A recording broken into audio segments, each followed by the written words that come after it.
Sous le sucre, la brûlure. On croit qu'un glaçage couvre tout, les fissures du biscuit, les hésitations de la pâte, les petites colères du four. Il suffit d'un miroir de chocolat bien tiré pour que la lumière dise parfait. Je m'appelle Anaïs, chef pâtissière dans une petite maison au coin d'une place, là où le matin a toujours un goût de beurre chaud et de café fraîchement moulu.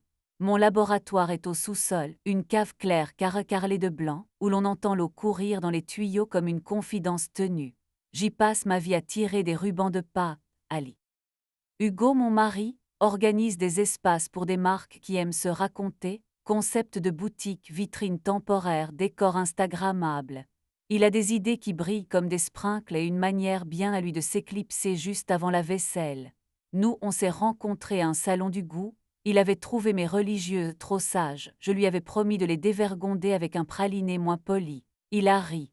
On a joué au couple moderne, chacun avec son feu, ses horaires, ses soirs qui s'étirent. Puis le sucre a commencé. Le lundi où tout a basculé, un carton de vanille est arrivé avec l'aube.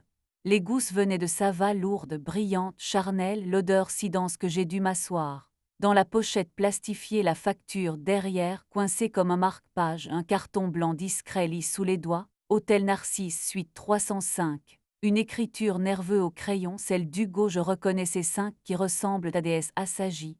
La veille, il m'avait envoyé dîner client au Narcisse. Ne m'attends pas si je tarde. Le carton n'était. J'ai rangé la vanille, j'ai glissé le carton dans la poche de ma veste côté cœur.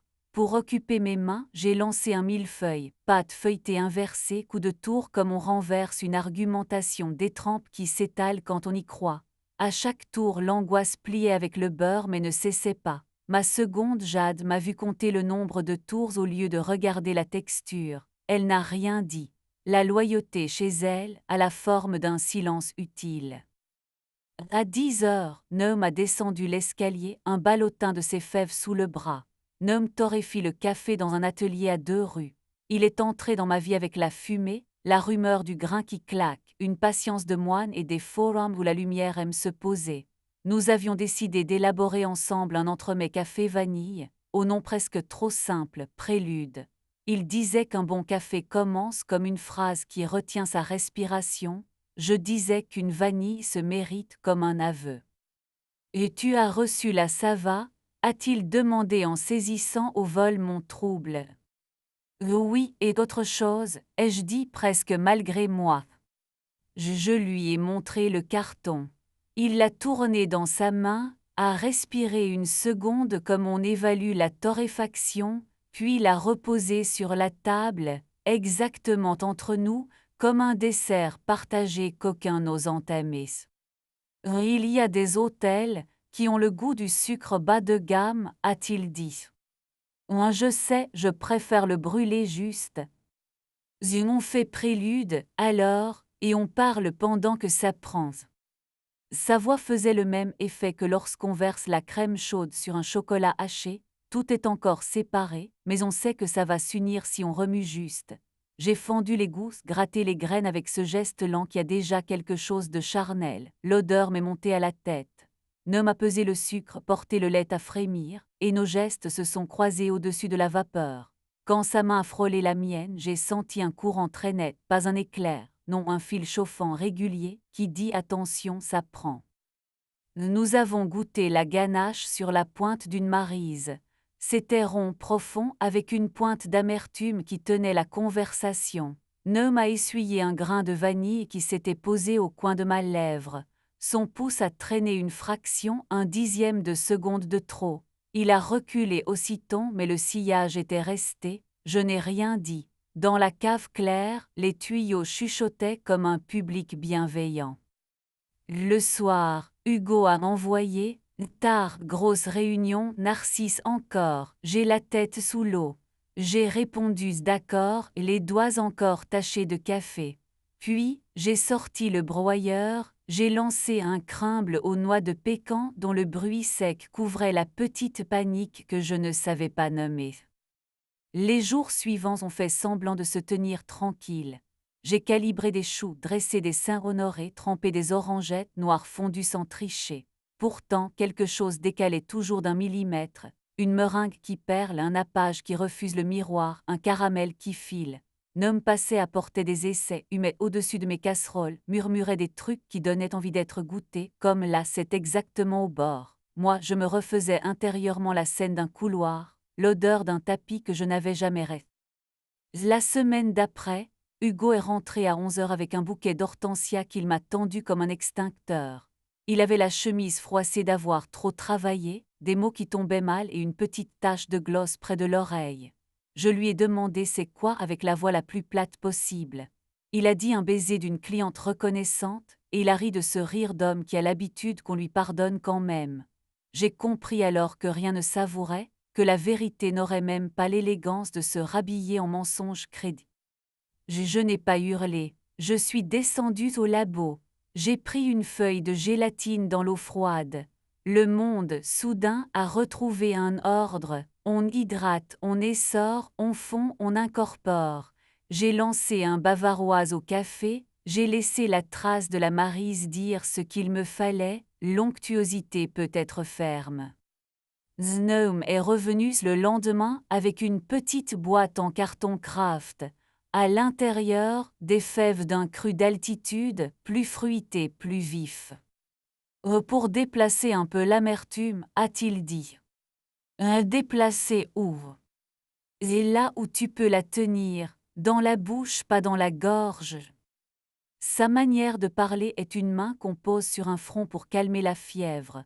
Je lui ai raconté la tache de gloss, la cliente reconnaissante, la carte du narcisse. Il ne m'a pas demandé ce que j'allais faire. Il m'a proposé un rituel, on goûte d'abord, on décide ensuite. Nous avons remué la ganache jusqu'au point exact où elle a commencé à briller sans se liquéfier, puis il a laissé couler un filet sur mes doigts. Je les ai portés à ma bouche lentement comme si je m'apprenais à moi-même. Il m'a regardé faire pas voleur, pas prêtre.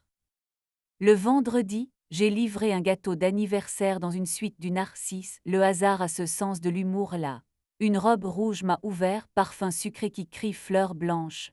La femme a surjoué l'aimable, m'a demandé des cartes, m'a glissé un pourboire trop lourd, l'argent qui veut s'excuser de s'être trompé de lit. Dans le couloir, j'ai croisé un serveur, Monsieur Hugo est-il toujours en 305, ai-je demandé comme on se pince. 509 madame, 509, j'ai souri en pensant que le chiffre s'élevait, j'ai pris. Le soir un message, pourquoi tu m'espionnes? J'ai posé le téléphone sur le plan inox. Jade m'a rapporté une poche encore tiède et m'a demandé des yeux si ça allait. J'ai répondu par un haussement d'épaule, puis j'ai fait ce que je sais faire, j'ai dressé. 5 entremets préludes pour le samedi, lustré juste ce qu'il faut, grains de vanille apparents, éclats de fèves à la surface comme des ponctuations. Ne m'est resté après la fermeture. Nous avons bu un café trop serré, puis il m'a demandé si je voulais une marche pour refroidir le sucre. Nous avons traversé la place, respiré le soir, les chaises empilées, les lampadaires qui font semblant d'être des lunes domestiquées. Je lui ai pris la main. C'était simple, tellement simple que ça m'a fait peur. Il s'est arrêté sous un tilleul, il m'a embrassé comme on souffle sur un caramel pour ne pas le faire fumer. Sa bouche avait le goût de mocha. Mon corps a répondu à cette langue qui ne promet. Nous avons fait l'amour chez lui, dans un appartement où tout était stable, même les plantes. Je ne le raconterai pas en géographie, mais en texture, sa paume sur mon ventre comme une spatule tiède, sa nuque un ruban qu'on noue bien, ses épaules un plan de travail à la juste hauteur. J'ai retrouvé pelotonné contre lui une vérité aussi évidente que celle d'une crème qui prend, si tu prends le temps, la douceur n'est pas molle, elle tient. Le lendemain, à la boutique, j'ai vu Hugo par la fenêtre. Il ne rentrait presque jamais le samedi. Il a choisi un angle où il savait qu'on le verrait.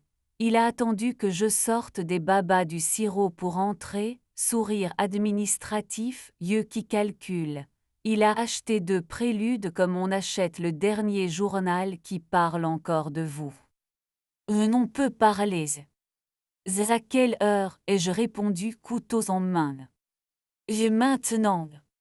Pas ici, mes gâteaux sont plus délicats que nous. Je lui ai proposé le soir, au labo. Il est venu, en retard de 20 minutes, trop parfumé, un tic au coin de la bouche. Noam avait déposé, dans l'après-midi, un sachet de fèves et une petite note de ne pas trop chauffer. J'ai posé la note sur la table express. La vanille et le café, a dit Hugo en s'asseyant. Oui, une évidence que tu n'as pas goûté. Tu me punis. Je me règle. Il a ri, puis s'est lancé dans un discours sur le manque, l'usure, la fatigue. Tu comprends nos métiers, pas une histoire, une erreur. Je l'ai laissé finir comme un sirop qu'on surveille jusqu'au bouillon. Puis je lui ai tendu le carton Hôtel Narcisse, suite 305. Je n'ai pas mentionné la 509. Je voulais voir si le sucre se colorerait tout seul. C'est professionnel, a-t-il dit sans rougir. Alors je lui ai parlé de la robe rouge, du pourboire trop lourd, de la vanille pulvérisée dans l'air des couloirs, et de cette manie qu'il a de chercher des ascenseurs quand il peut prendre les escaliers. Je lui ai aussi parlé de moi, de la cave blanche, de mes mains qui savent quand une crème ne prendra pas, du regard de Jade qui sait quand je mens en disant que tout va bien. Je lui ai dit que j'avais désormais une boussole qui répond au goût et pas aux lignes droites. Il m'a regardé comme on regarde une préparation qu'on ne connaît plus. Il y a quelqu'un, a-t-il lâché. Il y a moi, ai-je répondu, et c'est nouveau. Il a trouvé ça cruel, peut-être. Je lui ai proposé une part de prélude, il a refusé, il a pris un baba, ça m'a fait rire. Il est parti en claquant la porte comme une plaque qu'on remet brutalement au four. Le laboratoire a repris sa respiration. J'ai éteint les néons un à un, comme on ferme une scène qu'on n'a pas envie de rejouer. Les jours suivants ont glissé comme une ganache qu'on réchauffe à peine, suffisamment pour couler, pas assez pour se défaire. Hugo a envoyé des SMS qui parlaient de seconde chance, des explications devant quelqu'un. J'ai répondu que je préférais les choses qui se mangent et pas celles qu'on avale de travers. Il a cessé d'écrire. Avec Noam, nous avons continué à nous apprivoiser sans recette secrète. Il me regardait travailler comme s'il écoutait une musique qu'il connaît mais qu'il veut redécouvrir sur un autre système. Je le regardais moudre comme on regarde pleuvoir, avec un abandon qui n'ôte rien à la vigilance. Parfois il restait tard, nous partagions une brioche encore tiède avec des doigts brûlants, parfois, il me laissait seul avec mes fournées, un baiser noir sur la langue, le goût d'un lendemain qui ne demande pas l'autorisation. Un matin, j'ai reçu une commande pour l'hôtel Narcisse, une pyramide de choux pour une soirée. J'ai accepté. J'ai dressé des coquilles nettes, cuits à blanc juste remplies à la minute, craquelin sablé pour le croquant. À la livraison, la femme en rouge a remercié trop fort. Elle a prononcé mon nom avec une amabilité de carte de visite. J'ai posé la pièce montée. Avant de partir, j'ai glissé sur la table de la réception une boîte de 4 préludes avec un mot, s'apprécie sans mensonge. C'était une petite insolence, peut-être. Le soir, Noam a ri de ma bravade. Nous avons fait l'amour contre la porte d'entrée, avec les rires dans la gorge, à moitié habillés, comme deux gens pris par une faim simple. Je lui ai dit « reste », il a répondu « évidemment ». La brûlure, sous le sucre, avait enfin trouvé sa façon d'éclairer sans tout calciner. Aujourd'hui, dans la cave claire, les millefeuilles se tiennent, les tartes brillent, et je pèse mes vanilles comme on pèse des décisions prises. Parfois un client me demande pourquoi Prélude s'appelle ainsi. Je réponds que c'est pour la première gorgée qui avoue ce qu'elle va devenir. Jade sourit en coin. Noam passe sa tête, dit c'est à point, et je sais qu'il parle autant de la crème que de nous. Hugo existe encore quelque part, fou de concepts et de lumière, peut-être en 305, peut-être plus haut, ça n'est plus mon affaire. La mienne, c'est la précision de mon geste, la chaleur de ma bouche, le feu que je ne laisse pas prendre aux mauvaises places. J'ai appris qu'un glaçage ne cache rien, il révèle la main qu'il a tendue. Quand la mienne tremble, je recommence, quand elle tient, je serre. Et s'il m'arrive d'avoir peur, je prends une gousse de sava, je la fends doucement, je respire cette odeur qui me dit que la douceur est une force si on lui laisse la possibilité d'être franche. Je pense alors à ce pays tracé un soir entre mon sternum et mon ventre. Je sais y aller. Je n'ai plus besoin de pancarte. La brûlure me montre la route, le sucre s'occupe du reste.